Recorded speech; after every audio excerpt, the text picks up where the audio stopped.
Yeah, last 2-3 years, really, we expected the Padres to be making the pass of the Los Angeles Dodgers. Never quite happened. And this year, of course, the Dodgers pushing in. Padres, meantime, take a look at some of their spring training that they get to.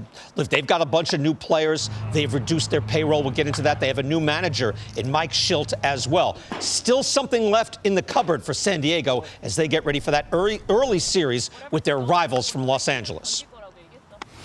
Yeah, no, I mean, that's why we're here, to play the games. I mean, clearly Toddy's, going to get out there and dominate. And, Sugar's here. And you got Mercado and Johnson. And talked about Jackson, getting some time in the outfield as well. And, of course, with Pro. And, you've got a couple other guys that, have a real opportunity. I mean, it's a wide open camp for the outfield, for our starting pitching, for our bench.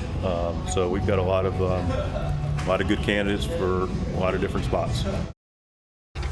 Mike Shildt takes over for Bob Melvin, who moves over to the San Francisco Giants. Padres, that's a little misleading. They won 14 of their last 16 to get over 500. They were really never in contention. We expected them to get into contention. It didn't happen. Yet their run differential, third best in the National League. It just didn't happen on the field in the real world. Losing in one-run games, losing in extra inning games, and being one of the biggest disappointments in recent memory. Yeah, let's dig into this. Last year's Padres, one of the most confounding teams of all time. I've written about them a ton on MLB Now. Let's talk about this year's Padres. What's left, and can they still be a playoff team? Let's do a little digging in.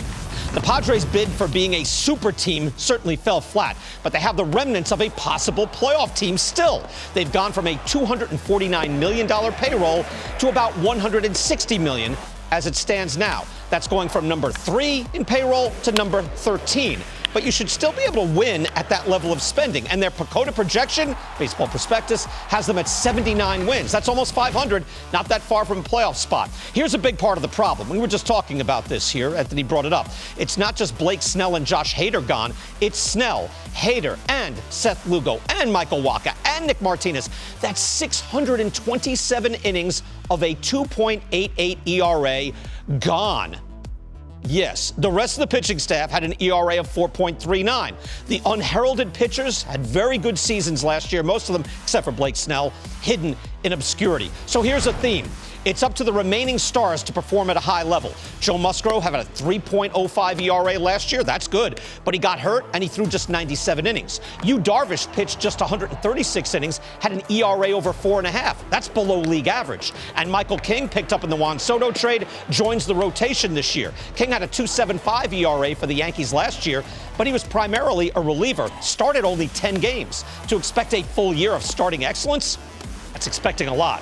So that's 3 pitchers that the Padres will need to pitch well. All 3 pitch well and pitch a lot of innings. Now, I may have mentioned a Juan Soto trade. You probably knew about that. But the Padres lose Soto from what was already a top-heavy team. That is now much more top-heavy. Take a look at the Padres' depth chart sometime. They will likely have below league average hitting at left field, center field, first base, catcher, and DH. That's 5 of the 9 spots in the lineup below league average. And yet, that means the superstars must hit. Not just field, not just be good all overall.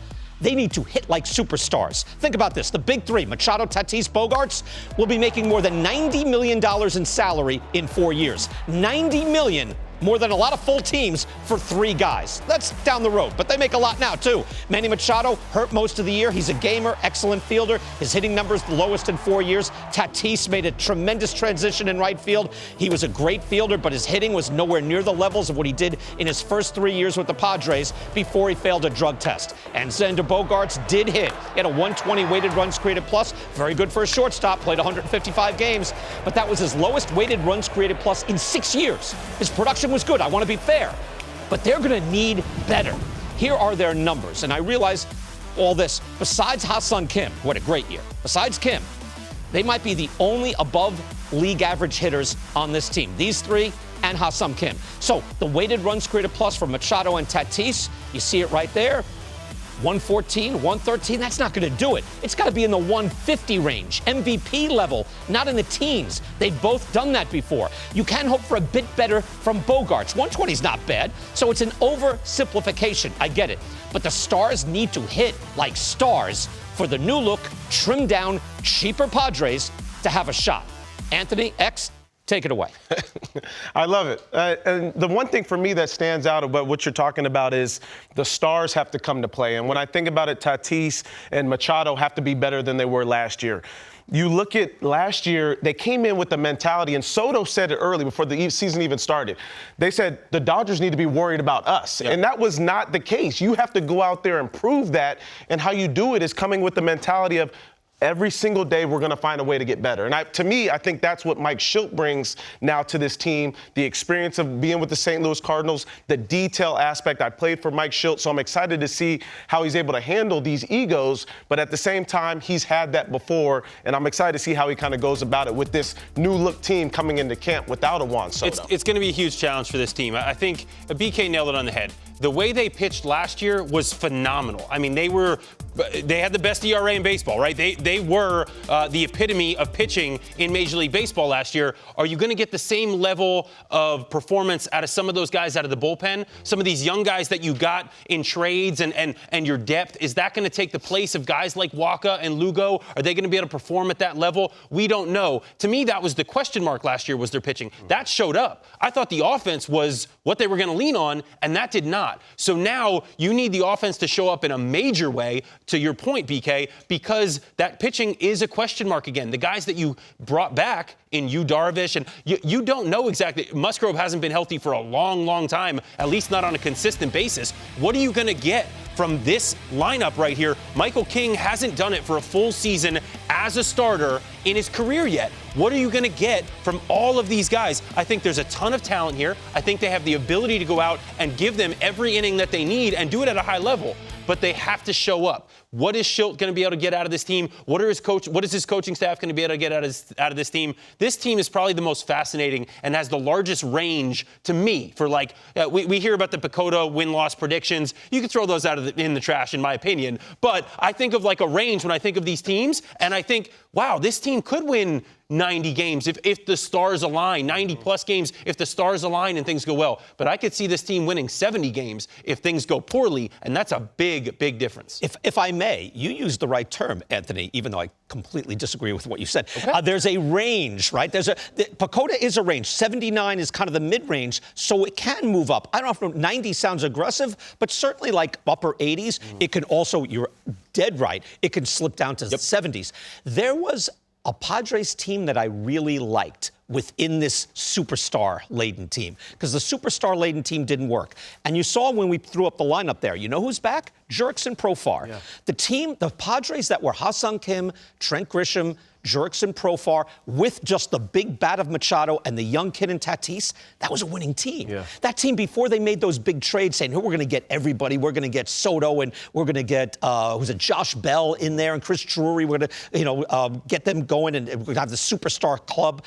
That didn't work. That team, a month before they made those trades, was about 15 games over 500. Right. So who knows? Maybe you take the pressure off of them being world beaters, and they just go out and play and pay attention. You guys played Major League Baseball. Pay attention to every pitch, right? The attention to detail. Yeah. Maybe that nice little Padre team can emerge again. Well, I think there's an edge that you're talking about that needs to be there, right? Guys having better at-bats. I think last year, if you watch this team over 162 games, you're like, these at-bats are not the way these types of players should be having at-bats. And I expect those guys, like an Azokar, who should take over center field, a Jurickson Profar, who's a switch hitter who play left field, those guys should find a way to be every single day, what can I do to help this team? Now it's not, okay, let me put the pressure on myself.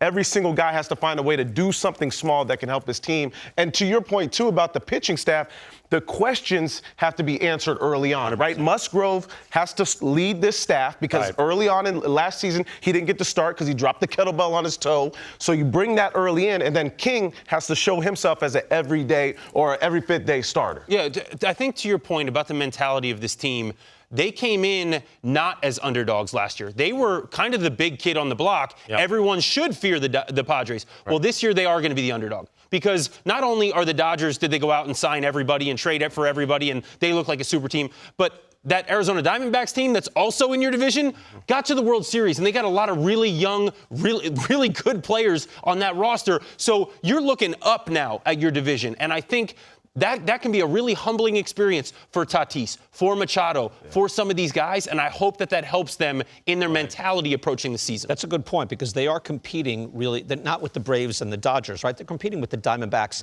and the Phillies, the wild card teams, which is right. I think we both see there's a path to success. 100%. Like, by the way, the Brian Kenny drinking game, the times I call Brandon Jury Chris Jury, who is a hockey player. We knew what you meant. Thank you. We knew what you meant. They were too polite to correct. Where's our drink? We need a drink here so we can. Afterwards, yeah, right.